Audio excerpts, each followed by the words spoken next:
Kadang-kadang orang mengkritik itu kan orang-orang yang dia itu sebetulnya sayang sama pemimpinnya, orang yang ingin dekat tapi dia tidak tahu caranya. Gitu. Mas Rian, saya terima kasih udah diundang. Tadinya saya rapat hari ini sebetulnya dengan Desa Wisata. Mudah-mudahan ini ada manfaatnya kehadiran kita sebagai bagaimana ini disampaikan Pak Sadik tadi.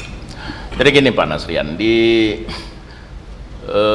Sumatera Barat itu memang begitu, karena orang yang paling egaliter itu di dunia ini ya orang Minang.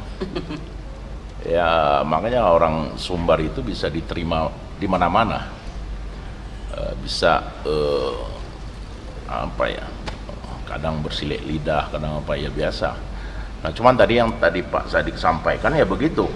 Kalau seandainya misalnya sampaikan Pak Sadik tadi itu kita menyampaikan bahwa 1 tahun ini baik, Pak Sadik pasti bertanya datanya mana? Orang bertanya mana datanya yang mengatakan 1 tahun ini baik. Nah begitu dikasihkan data, data ini abal-abal. Udah biasa lah statistik ini abal-abal. Begitu terus. Jadi nggak pernah ada kita mau saling percaya di Sumatera Barat ini. Begitu yang terjadi. Pergi Pak Gubernur dengan Wakil Gubernur berdua ke Mentawai.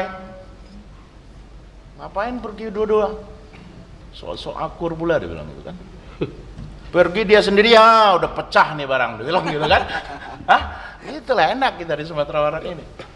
Jadi saya mengatakan ada beberapa yang mengkritik itu, termasuk adik-adik. Kadang-kadang orang mengkritik itu kan orang-orang yang dia itu sebetulnya sayang sama pemimpinnya, orang yang ingin dekat tapi dia tidak tahu caranya. Gitu. Tidak tahu cara mendekatkan diri. Gitu. Ya lakukanlah berbagai cara. Ya begitu. Nah inilah Minangkabau orang yang paling egaliter di Indonesia mungkin ya, di Indonesia. Misalnya lagi kenapa harus di Mentawai? Wah, ndak pergi gubernur ke Mentawai? Wah, itu karena Pak Jokowi menang itu di Mentawai. Makanya Pak Gubernur tuh nggak peduli dengan Mentawai gitu kan. Udah pergi ke Mentawai, salah lagi. Nah, tapi saya sepakat dengan Pak Sadik tadi. Forum ini udah bagaimana kita ke depan Sumatera Barat ini? Saya sepakat dengan itu. Sudah terlalu lelah kita berdebat dalam artian, tapi saya senang berdialektika, ribut secara elegan itu saya suka. Kalau tidak ada orang-orang seperti Pak Nofrizon ini nggak semangat pula kita kan, loyo kali ini kan, ini kan semangat jadinya kan, pemerintah itu lebih hati-hati gitu ya. Walaupun kadang-kadang kritiknya nggak jelas juga gitu kan, tapi setiap kali Pak Agrino, Pak Nofrizon mengkritik TPSM langsung semangat bekerja. Iya bagus. Jadi ada check and balance gitu ya. Nah seperti itu, nggak apa-apa. Nah yang terpenting seperti yang Pak Miko tadi, ada data yang jelas, data dibalas dengan data, supaya antara legislatif dengan eksekutif itu dia mempunyai suatu check and balance itu yang bagus untuk masyarakat. Masyarakat diuntungkan di sini. Ada misalnya kurang bagus di eksekutif dikritisi oleh legislatif. Ada yang kurang bagus mungkin seperti Pak Ketua tadi bilang di legislatif. Nah ini adanya misalnya pokir-pokir yang tidak efektif. Nah boleh juga disampaikan.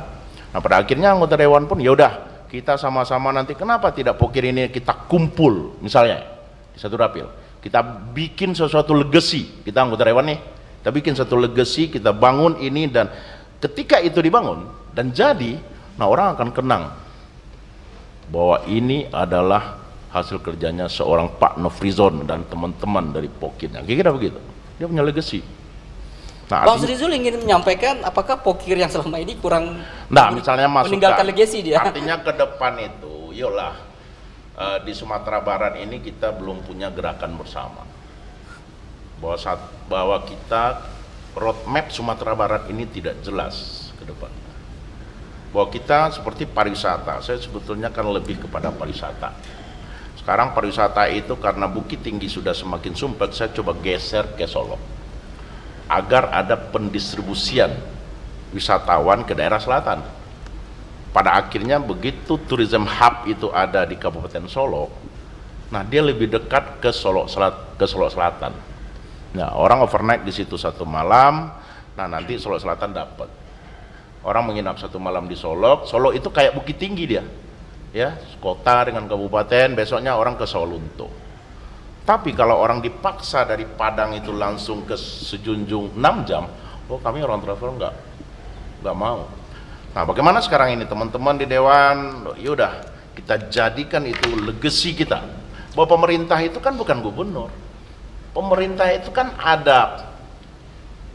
Betul ya Pak Sadik ya? Iya, Kalau saya nggak salah. ada eksekutif legislatif. Mereka kan berdua tanda tangan RPJM ini.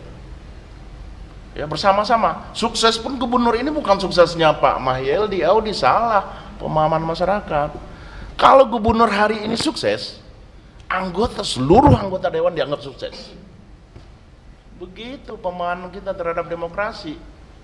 Nah, ini kan pemikiran, kok kalau dihagi anggaran Pak Gubernur kok hebatnya, kok nyolot pilih lihat 2024 diambil lah.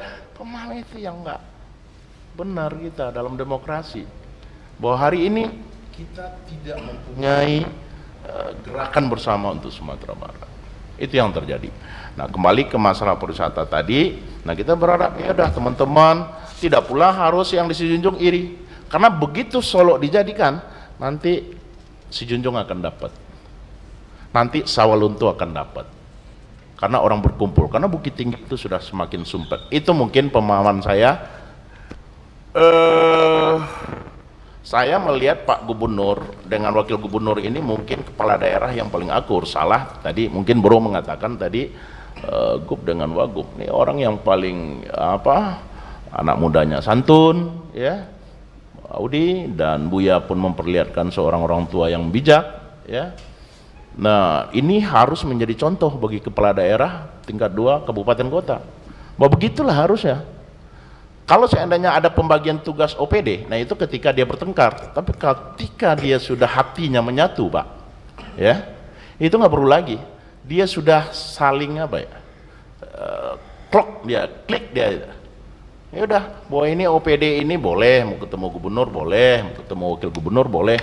Yang terpenting itu kan komunikasi itu mereka tidak putus. Kira-kira begitu.